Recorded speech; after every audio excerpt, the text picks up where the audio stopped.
अस्सलाम वालेकुम कैफ़ी, कैसे हैं आप? वालेकुम अस्सलाम, अल्हम्दुलिल्लाह, आप कैसे हैं? खैरियत? बिल्कुल ठीक ठाक। यस, उन्होंने एक लफ्ज़ में जवाब नहीं दिया, 3 लाइन्स बोल रही हैं, सो दैट्स ग्रेट। तो कैफ़ी, आज आप मेरा स्ट्रेस थोड़ा कम करेंगे ना? आज आप ज़्यादा बात करेंगे। जी जी बिल्कुल। सबसे पहले तो शुक्रिया कि आपने मुझे बुलाया यहाँ पे और अपनी कहानी के बारे में।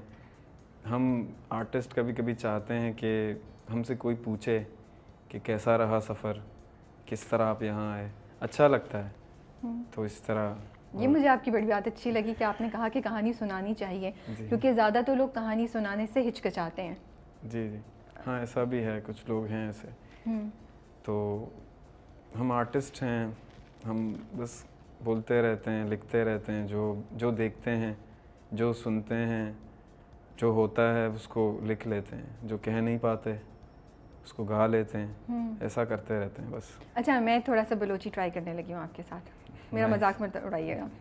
अगर मैंने कोई बात नहीं, गलत ही बोला तो बोलिएगा, सही बोल रही हूँ। आप सीखें सब बलूची, क्योंकि मैं मोस्टली अभी जो कुछ नए मेरे और बलूची आने वाले हैं वो भी बहुत अच्छे हैं। अगर वर्ड टू वर्ड आप उनको समझेंगे तो बहुत अच्छा है। जैसा कना यारी का मीनिंग है वो बहुत कैची है, वो बहुत अच्छा है। अगर वो डायरेक्टली समझ आए तो ज़्यादा अच्छा लगेगा।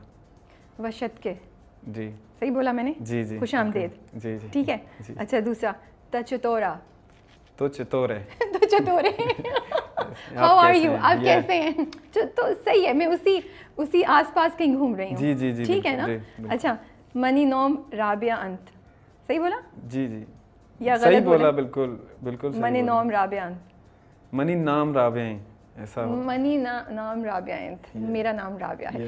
मैंने कहा थोड़ा हम भी बलोची ट्राई करते हैं। थोड़ा तो चलता है, थोड़ा सा। आप पहली बार बोल रहे हैं, इसका कोई मसला नहीं। तो मैं बलोची गाने सुन रही थी तो मैं इंस्पायर हुई थी। मैंने कहा यार एक तो बलोची के लफ्ज़ तो आने चाहिए राबिया तुम्हें भी। सो आई थिंक सही हो गया, पास हो गई मैं। जी जी बिल्कुल।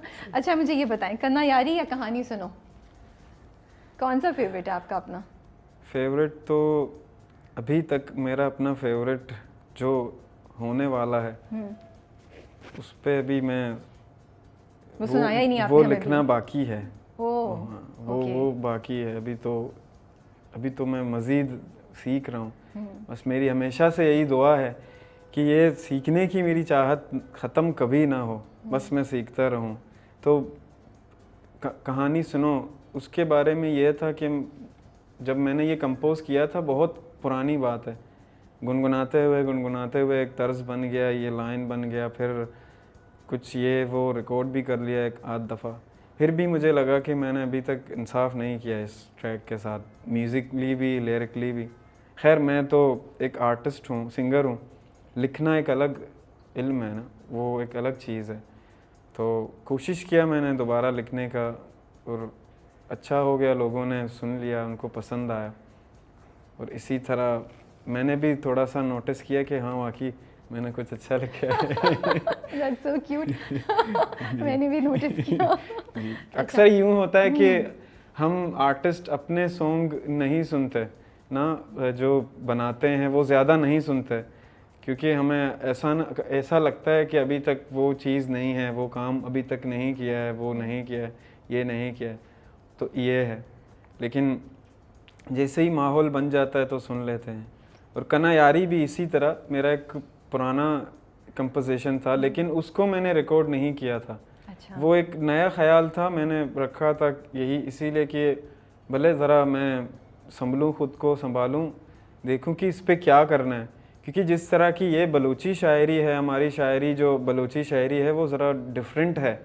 हम लियारी में रहने वाले बलूच थोड़ी अलग बलूची बोलते हैं, जैसे बलूचिस्तान में अलग बलूची है, प्योर बलूची है, हमारी बलूची ज़रा डिफरेंट है हर जगह।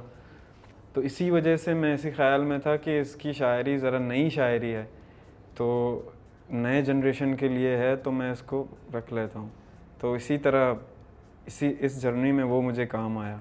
तो जब जुल्फ़ी की कॉल आई आपको, तो उस वक्त आपके जहन में था कि मैं यही गाना इस्तेमाल करूं, क्योंकि ये, या बाद में किस पॉइंट पे सोचा कि ये वाला गाना निकालता हूँ मैं अपनी कलेक्शन में से?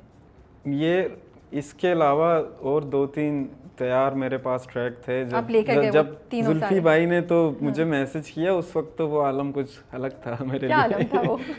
मैं देख रहा था SMS आया है, hi I am Zulfi, I am a music producer, मैं आपको कॉल करना चाहता हूँ अगर आप फ्री हैं तो। मैंने कहा जुल्फी भाई को तो मैं सुनता हूँ, सुन रहा हूँ एक अरसे से, ये वो जुल्फी भाई प्रोड्यूसर, ये आप तो ऐसे वही उठ के है। बैठ गए होंगे ना, हाँ, लेटे मैं लेटे। रात का वक्त हाँ। था, मैंने पहले भी वो BTS में बताया था ना कि एक दोस्त मेरे साथ था, वो भी सो रहा था, तो मैंने बहुत एक्साइटेड था कि उसको जगाऊं, ये मैसेज आया, मैंने बस रुक जाता हूँ।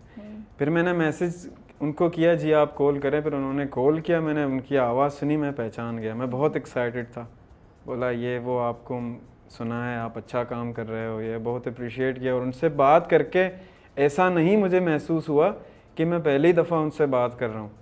बस उन्होंने कहा आपको ये मैं ये है सीज़न 14 के लिए आपको मैंने चुना है, बस आपके पास क्या है आप मुझे सुनाओ, मैं बहुत एक्साइटेड हूँ। मैंने फ़ौरन उसी वक्त उनको जो था मैंने भेज दिया। उसी वक्त भेज दिया आपने? हाँ उसी वक्त, बहुत एक्साइटेड था। वो रात तो आप सोए नहीं होंगे? हाँ, मैं बहुत, फिर एक तो किसी को बताने की इजाज़त भी नहीं थी ना, कि बताना नहीं था। उन्होंने ऐसे मुझे बताया कि मुझे मतलब इस तरह पहले पता था ना, हमारे दोस्त हैं इल्यूजी के भाई जैसे, उन्होंने भी कोक स्टूडियो में काम किया है, वो आर्टिस्ट हैं, वो भी मेरे साथ होते हैं, तो उनसे अक्सर गपशप होती थी, तो वो मुझे बताते थे कि किसी को बताना नहीं है, सीक्रेट रखना है, जैसा है, मतलब लॉयल रहना है ना, सीधी सी बात है। हाँ। तो मुझे अंदाज़ा था कि नहीं ये फ़िलहाल बताना किसी को नहीं, और किसी को भी मैंने नहीं बताया। कितना मुश्किल टाइम होगा, दिल हाँ, चाह रहा होगा। किसी को भी नहीं बताया, और मेरा इरादा यही था कि मेरे सारे जो दोस्त जो ख़ास मेरे दोस्त हैं, जिन्होंने उस वक्त मेरा साथ दिया जब मैं कुछ भी नहीं था, अब वो मुझे देखेंगे तो उनको कितनी खुशी होगी, और उनकी खुशी से मैं कितना खुश हो जाऊंगा। ये मेरे लिए बड़ी बात है। इस चीज़ का मैंने कैसे इंतज़ार किया ये मैं नहीं बता सकता। तो कितने महीने लगे आपको उस टाइम से लेके गाना रिलीज होने तक? तकरीबन सफ़र कितना महीनों का सफ़र था? 7 से 8 महीने तक का सफ़र था, और बहुत मैं घर पे भी किसी को भी नहीं बताया, जो मेरे मतलब करीबी वो हैं जो काम पे मेरे साथ होते हैं, जो उनके साथ में आया जाया करता था, उनको मैं बताया था कि भाई ऐसा सीन है, यहाँ जाना है, बताना किसी को नहीं। उनको भी मैं हर बार यही बताना नहीं किसी को बताना नहीं। तो आप कितने 3 गाने लेके गए थे जुल्फी के पास? मैं उनको 3-4 गाने मैंने उनको सेंड किए थे कि ये ट्रैक हैं, ये हैं, ऐसा है। तो कना यारी भी उस वक्त था, वो भी मैंने सेंड किया, वो उन्होंने सुना कि ये आपने खुद, मैंने कहा मैंने खुद लिखा है। बोला मैं सुन रहा हूँ इसको, मुझे कुछ टाइम दो। मैंने कहा जी।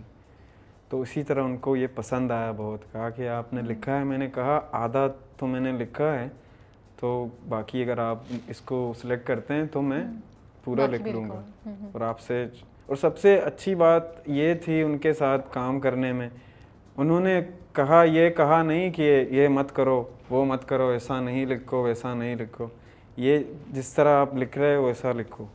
तो जिस तरह मेरे साथ कनेक्टेड था ये गाना, हालात को लेकर और लोगों को लेकर, कना यारी गद्दारी इश्क़ नामे गार था, दोस्ती करते हैं फिर झूठ भी बोलते हैं, धोखा भी देते हैं।